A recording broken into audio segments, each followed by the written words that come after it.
고대 그리스 시대에 쓰여진 그런 이야기인데요. 동물이나 식물의 어떤 활동을 통해서 교훈을 얻는 그런 이야기를 우화다 그렇게 이야기합니다. 그런 우화들 중에 가장 오래되고 유명한 것이 이솝 우화입니다. 한번 들어보셨을 거예요. 그 이솝 우화에 나오는 여러 이야기들 중에 토끼와 거북이가 경주를 하는 그런 우화가 있습니다. 많이 이렇게 주변에서 어릴 때부터 들었을 겁니다. 그 이야기 내용이 이렇습니다. 토끼는 아주 빨리 달리고 그에 반해서 거북이는 느립니다. 그래서 늘 토끼가 거북이가 느리다고 아주 놀리기도 하고 반대로 자기는 빠르다고 자랑을 하고 다녔습니다. 그게 화가 난 거북이가 토끼와 경주를 하자고 제안을 합니다. 그래서 토끼와 거북이가 경주를 했는데 여러분이 아시는 바처럼 딱 시작하자마자 토끼는 빠른 걸음으로 냈다 달렸습니다. 한참을 갔는데 돌아보니까 거북이가 아예 보이질 않거든요. 그래서 저 정도 걸음이면 내가 어느 시간 정도는 쉬어도 되겠다. 그래서 나무 그늘에서 쉬게 됐습니다. 그늘에서 쉬다가 그냥 한참을 잠이 들어버렸어요. 그 사이에 거북이가 열심히 달려서 잠자는 토끼 앞을 지나서 완전 지나가 버렸습니다. 한참 잠을 자던 토끼가 나중에 깨어보니까 거북이가 자기를 추월했다는 걸 알게 되고 새삼 놀라가지고 열심히 뛰어갔지만 결국 경주에서는 패하고 말았습니다. 이 이야기를 통해서 어떤 교훈을 줍니까? 사람이 아무리 능력과 이 여러 가지 많은 것을 가지고 있어도 하나의 목표에 집중해서 노력하는 사람에게 이길 수 없다. 그런 교훈을 주는 이야기입니다. 동물뿐 아닙니다. 우리의 삶과 신앙도 다 때가 있습니다. 공부하고 열심히 일해야 될 때가 있고 놀고 쉬어야 될 때가 있고 사람들과 교제해야 될 때가 있고 커리어를 쌓아서 미래를 준비해야 될 때가 있습니다. 신앙도요. 형제자매들과 열심히 교제해서 공동체에 적응해야 될 때가 있고 훈련을 받아야 할 때가 있고 그리고 섬기고 봉사해야 될 때가 있습니다. 그런데 나한테 그런 기회와 때가 왔는데 그런 때를 놓치고 나면 그것을 다시 만회하고 회복하는데 결코 쉽지 않습니다. 나이가 들수록 점점 더 어려워지는 것 같아요. 왜냐하면 사람이 기본적으로 늘 먹고 입고 자고 의식주를 늘 해결해야 되고 또 일하고 관계를 맺고 여행도 가고 수많은 갈등을 겪으면서 그런 것들을 수행해야 되잖아요. 그래서 때를 놓치고 나면 쉽지 않은 거예요. 그렇게 정신없이 쫓겨서 살다 보면 내가 뭐 하는지도 모른 채 시간이 다 지나가 버립니다. 그럼 그런 기회도 다시 찾아오기 힘들고 결국 삶의 열매도 없이 그냥 허둥지둥 바쁘게만 살아갑니다. 그래서 우리가 삶을 살 때 때와 상황에 따라서 거기에 맞게 분명한 신앙과 인생의 목표에 집중해야 삶의 열매를 많이 맺을 수 있습니다. 이게 우리의 습관으로 문화로 자리 잡지 못하면 늘 상황 탓하거나 사람 탓하면서 핑계를 대다가 하나님이 주신 기회를 다 놓치고 맙니다. 20, 30대까지만 해도 그게 통용이 되는 것 같아요. 근데 40대가 되고 50대가 되면은 더 이상 핑계 댈 수 없고 내가 살았던 삶의 모든 열매를 내가 그대로 받을 수밖에 없어요. 오늘은 새 시대를 위한 부르심 두 번째 시간으로 하나님께서 주신 은혜와 기도 응답을 허튼 데 쓰지 않고 정말 목표에 집중하는 삶을 살아서 가정과 국가의 새로운 미래를 여는 기반을 마련했던 한 여인 한나의 헌신을 통해서 하나님이 우리에게 주시는 메시지를 듣기 원합니다. 특별히 오늘 한나가 자녀 교육시키는 어떤 구체적으로 어떻게 교육시키는지 나오기 때문에 아무래도 좀 신앙교육과 자녀교육 문제에 대한 이야기가 많이 나옵니다. 또 싱글인 분들, 또 자녀가 없는 분들은 또 거기에 맞게 적용하시면 될 것 같아요. 제가 또 순간순간 또 그분들을 위한 적용도 할 것입니다. 오늘 첫 번째 나오는 걸 보면 21절에서 24절까지 말씀이에요. 거기 보면 한나의 온 가족들은 해마다 이 당시에 실로로 올라가 가지고 매년제와 서원제를 온 가족들이 드렸습니다. 제가 지난번 설교 때 말씀드린 것처럼 이 제사는 유대인들이 반드시 지켜야 될 3대 절기가 아닙니다. 한나의 가정에서 특별하게 하나님께 드렸던 그런 매년제 서원제였습니다. 그런데 한나가 이제 자신의 기도 응답으로 아이를 놓고 난 다음에 온 가족이 가는 거기에 가지 않겠다고 남편에게 선언을 합니다. 남편한테 그런 이유를 설명하는 거죠. 소통했어요. 한나가 그렇게 하는 이유에는 오늘 본문에 보면 두 가지의 아주 심플한 목표가 있었습니다. 두 가지가 뭐냐면 아이가 태어나서 젖을 떼기 전까지는 아이를 키우고 양육하는 데 내가 집중하겠습니다. 그래서 내가 못 간다는 거예요. 온 가족들이 가는 것에. 그리고 아이가 젖을 떼고 나면은 완전히 하나님의 성전에 보내는데 올인하겠다. 그 말입니다. 그래서 그때까지는 젖떼기 전까지는 내가 온 가족이 참석하는 거기에 못 갑니다. 딱 경계를 분명하게 그어줬어요. 무슨 말입니까? 남편한테 그런 이야기를 안 하면 두 번째 부인과 온 가족들한테 뭐가 돼요? 남편한테 그런 부담을 주지 않고 자신이 그런 분명한 자신의 어떤 인생과 신앙의 자녀교육의 목표를 전달하고 경계를 꺼줬기 때문에 남편에게 부담을 주지 않았습니다. 그러니까 남편이 뭐라 그래요? 당신 좋을 대로 해라. 그래서 아이가 젖될 때까지 열심히 키우고 양육하고 당신이 결정한 대로 내가 존중할 테니까 젖을 떼고 난 다음에 그때는 같이 가자. 그렇게 말을 합니다. 우리가 여기에서 아이를 양육하는 모든 것에 한나가 주도적으로 모든 것을 결정하는 것을 볼 수 있습니다. 한나가 이렇게 하는 데는 이유가 있습니다. 왜? 그 앞에 본문에 자세하게 나옵니다.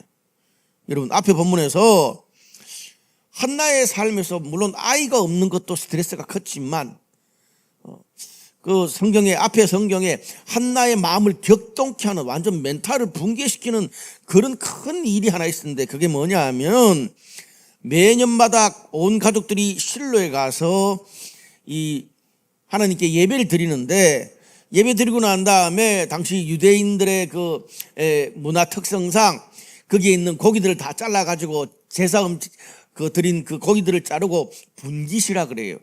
모든 가족들에게 나눠주는데 당시 유대인들의 전통에서는 맏아들에게 장자에게 가장 많은 것을 줘야 돼요. 그런데 남편이 어떻게 해요? 아이가 없는 한나한테 제일 많이 줬단 말이에요. 그래가지고 이것 때문에 둘째 아내인 버닌나와 한나가 엄청난 갈등을 겪었습니다. 버닌나 입장에도 이해가 가잖아요. 당시 전통은 전부 다 장자한테 제일 많이 줘야 되는데 아이 없는 한나한테 제일 많이 주니까 그 어머니가 가만히 있겠어요? 그 나중에 또 재산의 상속과도 관계가 있는데 그냥 완전 그냥 그 칼부림이 아닐 뿐이지 정말 엄청난 싸움이 있었던 거예요. 그래서 해마다 한나가 완전히 멘탈이 붕괴가 되어서 뒤로 넘어갔다고 그 앞에 본문에 나옵니다. 그런데 이제 아들을 낳았어. 아들까지 낳고 그 온 가지고 하는 매년제에 아들까지 데리고 가면 한나가 그러면 제사 드리고 난 다음에 그 분깃을 남편이 나눠주는데 한나한테 제일 많이 나눠줬잖아요. 그럼 그 아들한테 그렇게 하면 어떻게 되겠어요? 이거는 안 그래도 전쟁인데 말로도 할 수 없는 전쟁이 되는 거죠. 한나는 물론 그때부터는 자신의 아들까지 대를 이어서 반복되는 갈등에 완전히 엮여버려요. 아들까지 엮여버려요. 오늘 한나가 그게 가지 않겠다라고 말한 거는 젖될 때까지 그런 갈등들을 원천적으로 차단해버린 거예요. 무슨 말입니까? 자신이 당하는 모든 가족 관계 안에서 겪는 문제와 갈등을 자녀에게 대물림하지 않았습니다. 여러분, 자녀 교육이 언제 왜곡이 됩니까? 부모가요, 자신이 당한 갈등과 상처를 자녀들에게 그대로 전가하면서부터 자녀 교육이 왜곡됩니다. 아이 앞에서 부모가 막 다투는 모습, 어릴 때 아이 앞에서 부모가 다투는 거를 어떤 심리학자가 TV 나와서 그렇게 말하더라고요. 그냥 그 어린 아이한테는 부모가 다투는 게 전쟁으로 느껴진다고 이야기해요. 좀 과하게 표현하는데 좀 일리는 있더라고요. 아이 앞에서 부모가 막 심하게 다투고 험한 말을 하고 막 던지는 그런 것들을 그대로 보여줘요. 그래놓고 아이 앞에서 아빠 때문에, 엄마 때문에, 시부모 때문에, 저 사람들 때문에 내 인생 망했다고 완전히 신세한탄을 합니다. 여러분, 그러면 어떻게 되겠어요? 아이가 그 말을 계속 들은 엄마를 힘들게 하는 아빠를 힘들게 하는 엄마를, 부모님이 힘들게 하는 그 할아버지 할머니를, 다른 사람들을 어떻게 생각하겠어요? 그들을 다 적으로 둘 수밖에 없는 거예요. 어릴 때부터 듣고 자랐습니다. 그런 것을 계속 보여주면서 우리는 행복한 가정을 이뤄야 되고 기분 좋을 때 신앙적으로 너는 건강하게 자라야 된다. 여러분, 그런 말이 무슨 소용이 있습니까?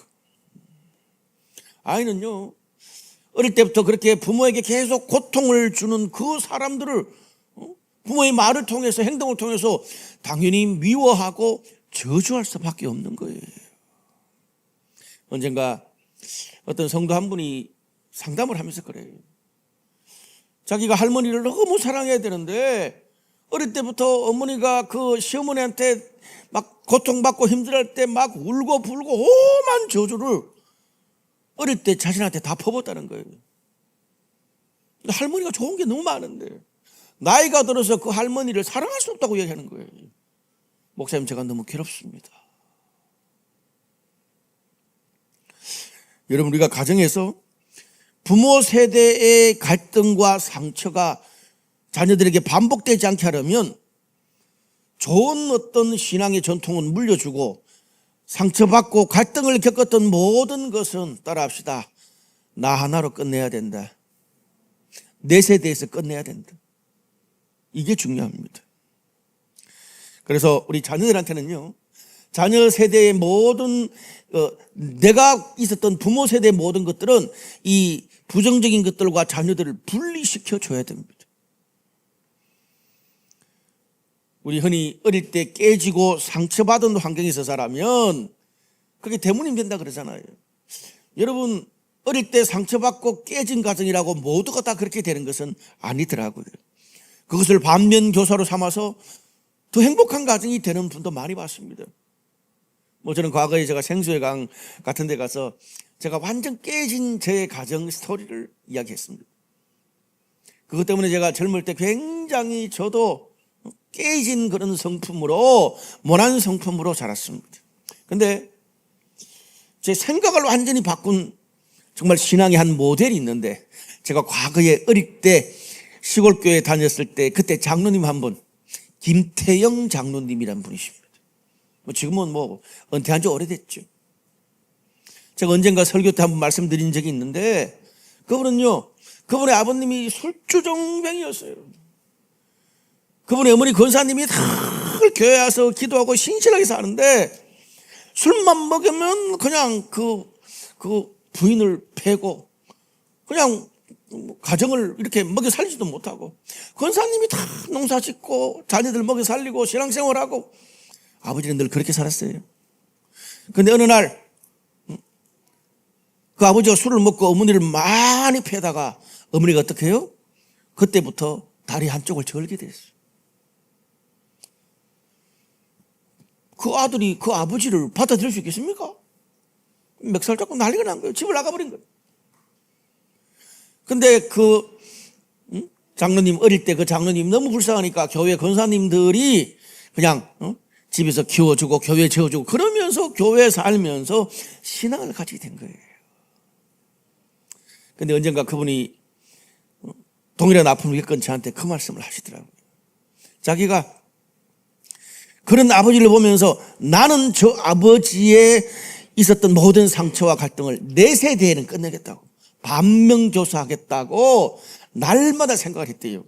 그래서 아버지와 반대로 살아서 더 신앙적으로, 더 인격적으로 정말 더 따뜻하고 더 아름다운 그런 가정과 자녀를 내가 키우겠다고 그렇게 다짐해서 키웠는데 교회에서 가장 행복하고 아름다운 가정으로 본을 보여주셨어요.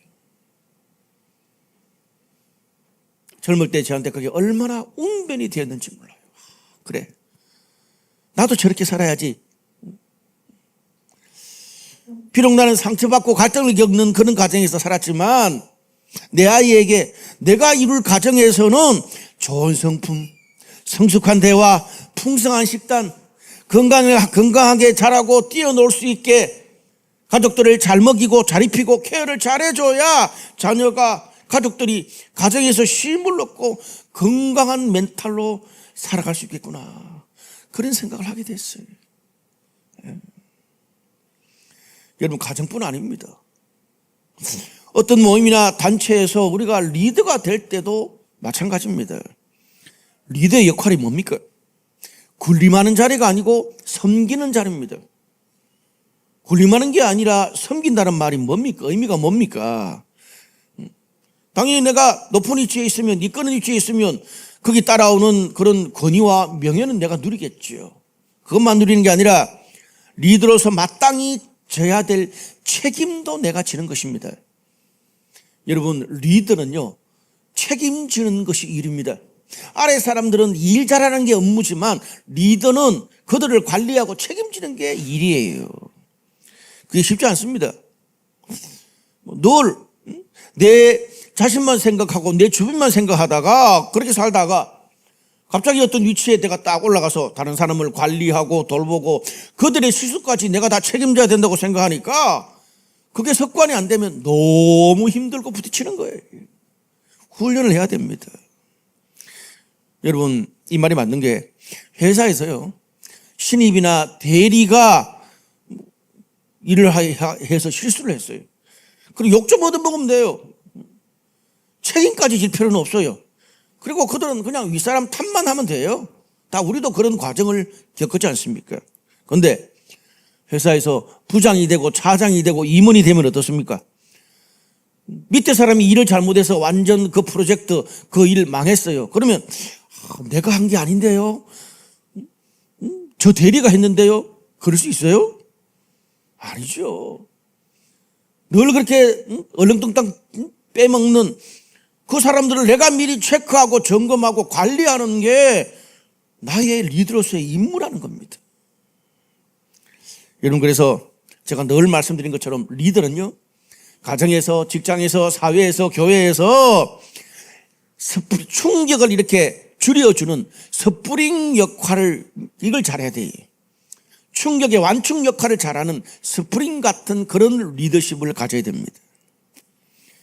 그래서 공동체에 있는 부정적인 것들을, 그런 모든 것들은 내 품 안에서 부정적인 것들은 다 흘러보내고 그 위로 나를 통해서 좋은 분위기, 좋은 문화가 그 공동체에 이어질 수 있도록 해야 됩니다.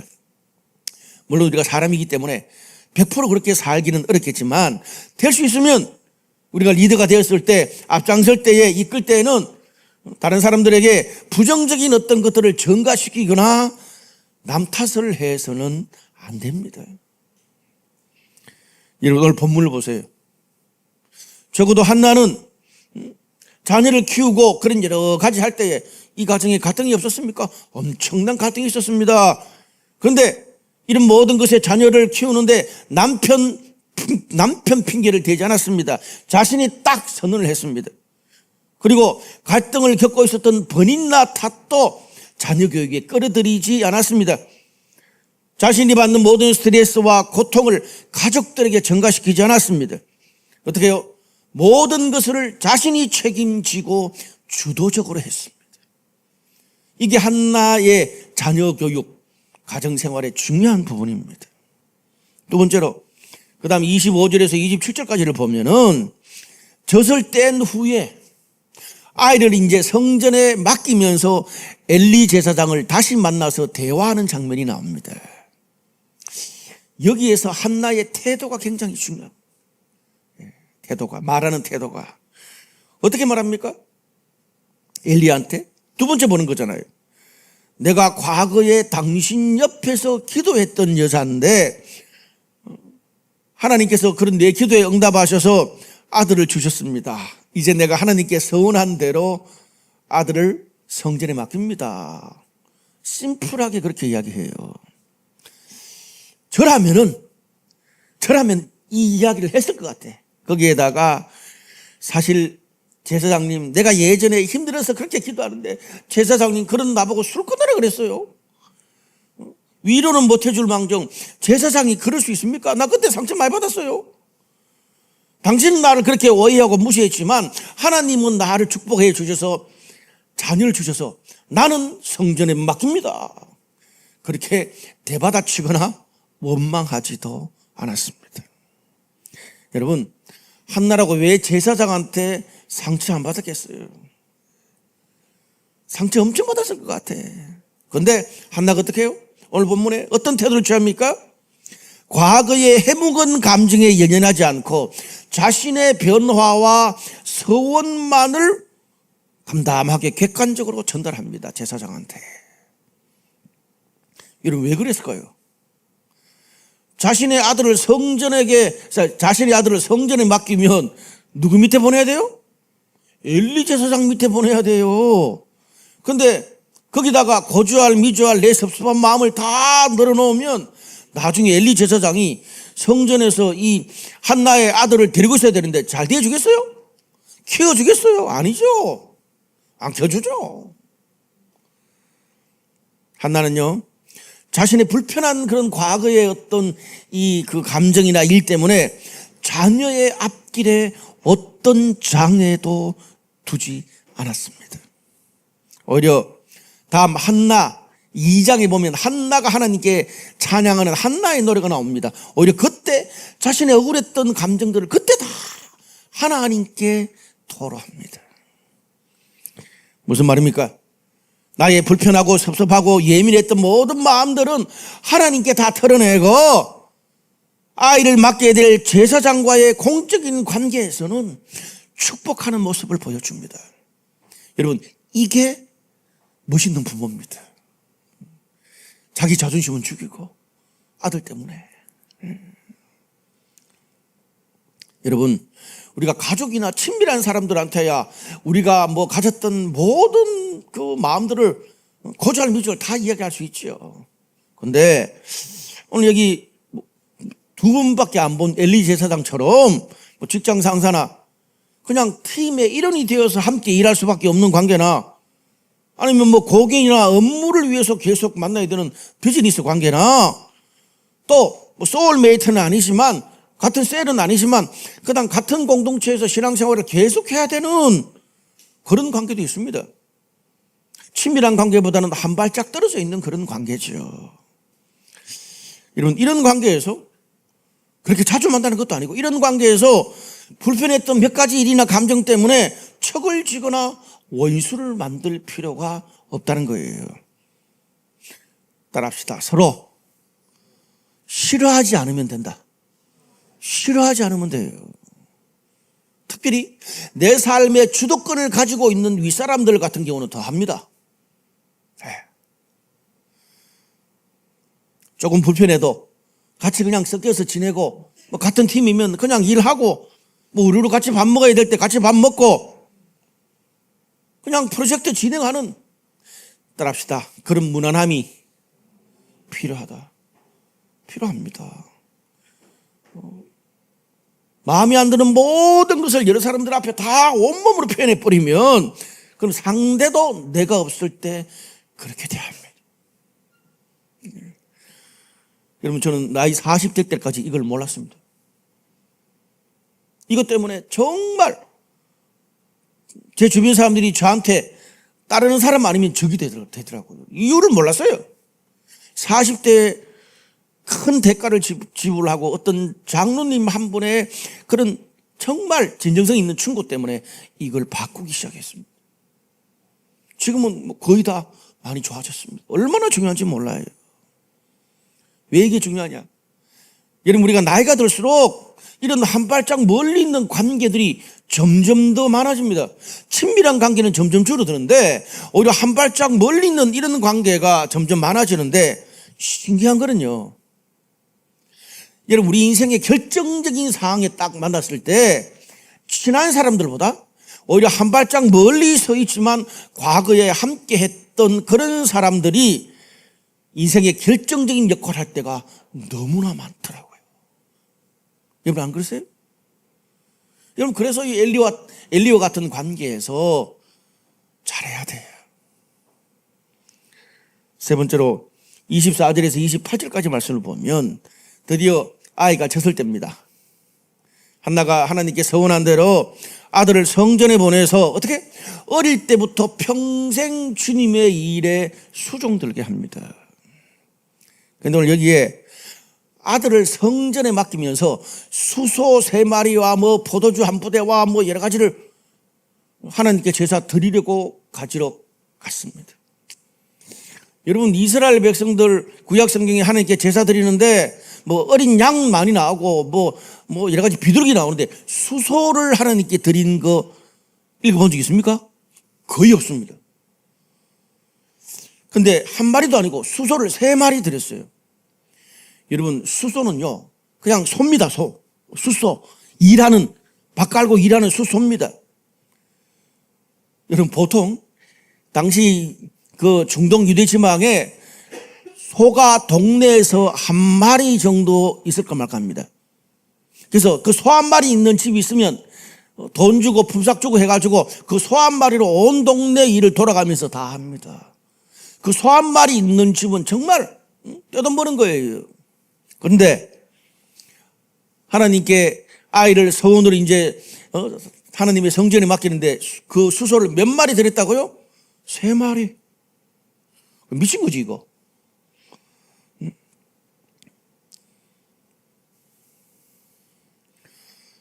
어머니 한나가 가장 귀하고 값비싼 수소를 자신의 어린 아들이 처음 성전에 가고 그 성전에 맡길 때에 3마리를 드렸습니다. 여러분, 우리가 한나 입장이면 하나님께 기도해서 낳은 아들 아닙니까? 꼭 젖을 뗀 후에, 당시 유대 문화에서는 이 젖을 떼는 그 시기가 3살부터 5살까지 돼요. 그렇게 일찍 성전에 보낼 필요 있습니까? 완전히 맡길 필요 있어요? 그런 어린애가 뭘 한다고? 예? 여러분, 이 나이 때 우리 지금 블루보드 겨우 한두 시간 보내는 것도 힘들어가지고 부모들이 막 몇 개월 또 있다 오는데 완전히 떼서 성전에 그냥 살게 하는 거예요. 그러면 우리라면 아이고 좀 애가 크고 청소년 때가 되면 그래도 고등학교라도 졸업하고 아니면 청년 때 성전에 보내겠다고 좀 미룹시다. 그럴 수도 있잖아요. 어쩌면 그게 더 합리적일 수 있습니다. 안정적이에요. 아이가 어리니까 조금만 더 기다려주세요. 그런데 한나는 그렇게 하지 않았습니다. 어떻게 해요? 단호했습니다. 어릴 적부터 젖되고 난 다음부터 하나님의 성전에서 어린 아이가 섬기고 봉사하고 영적 훈련을 받도록 단호하게 결단했습니다.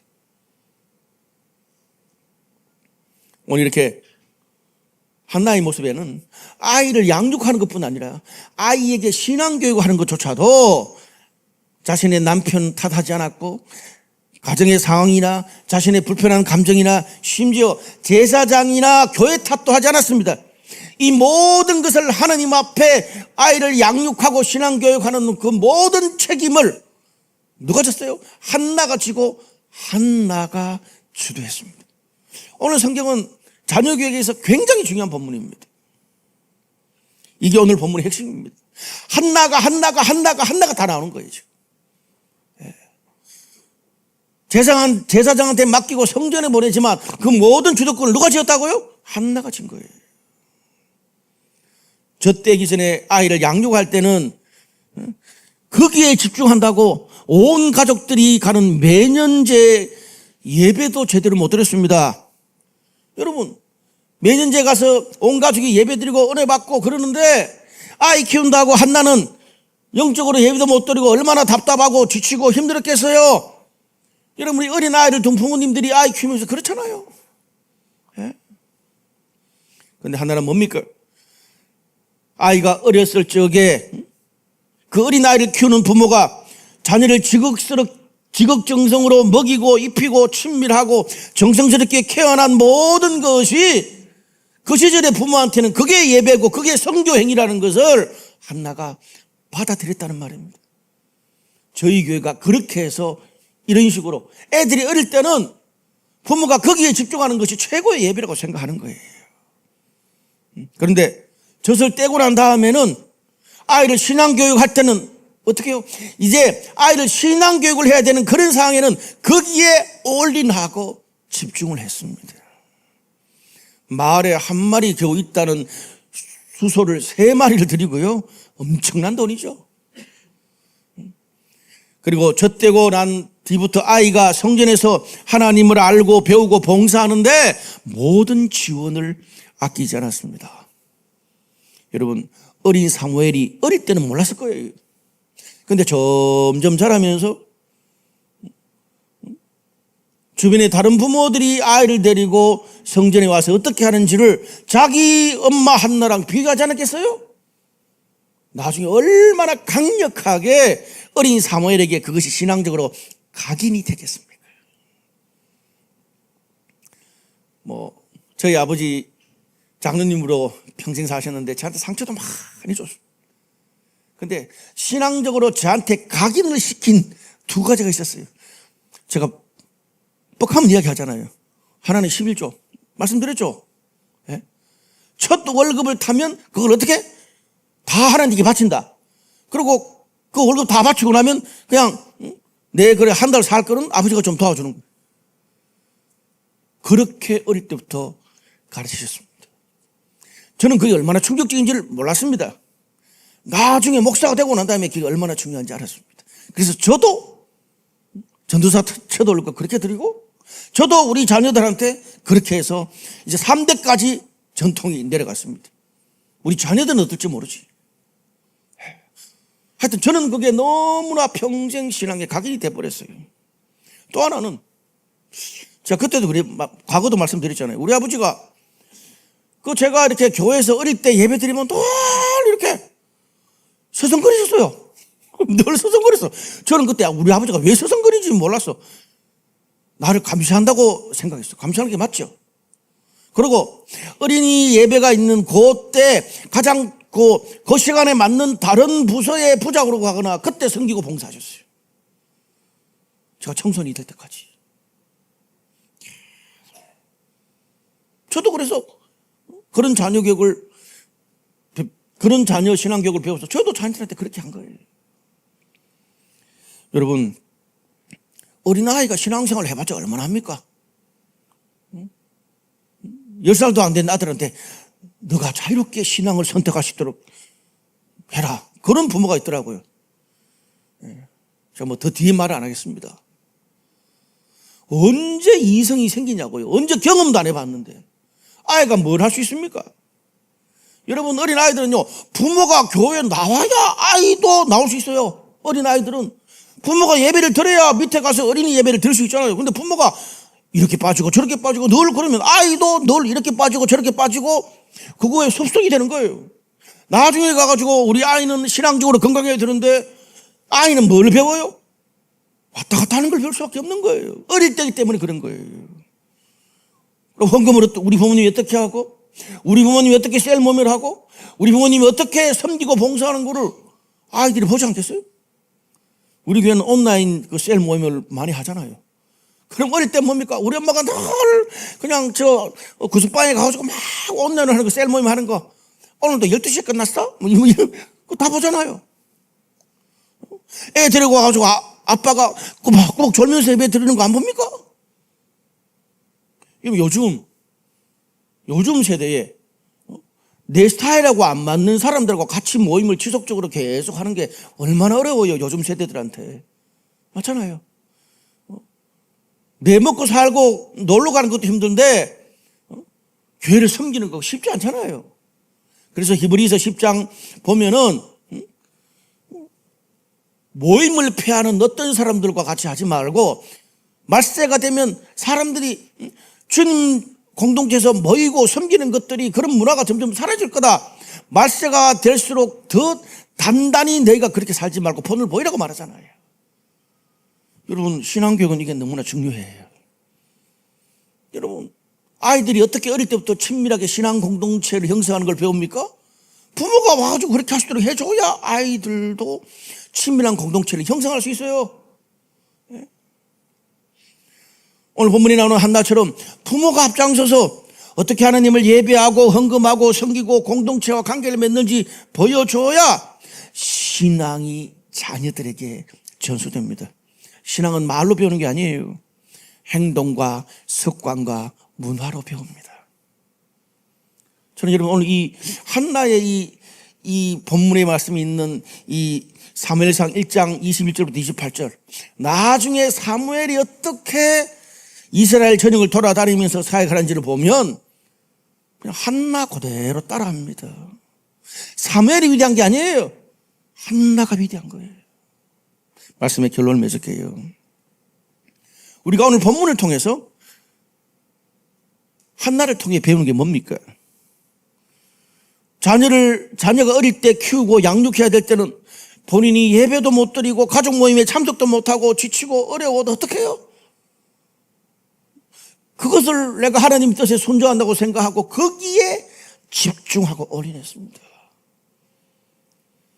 반대로 자녀를 신앙교육에 해야 될 때는 자신이 앞장서서 본을 보여주면서 신앙 전수하는데 올인했습니다.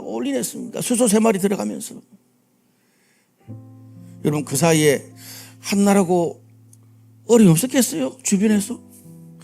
한나도 그 사이에 우리들처럼 여기저기 일 막 터지고 관계 깨지고 본인도 낙심할 수 있는 수많은 일거리가 있었을 거고 잔병 치료도 안 했겠어요?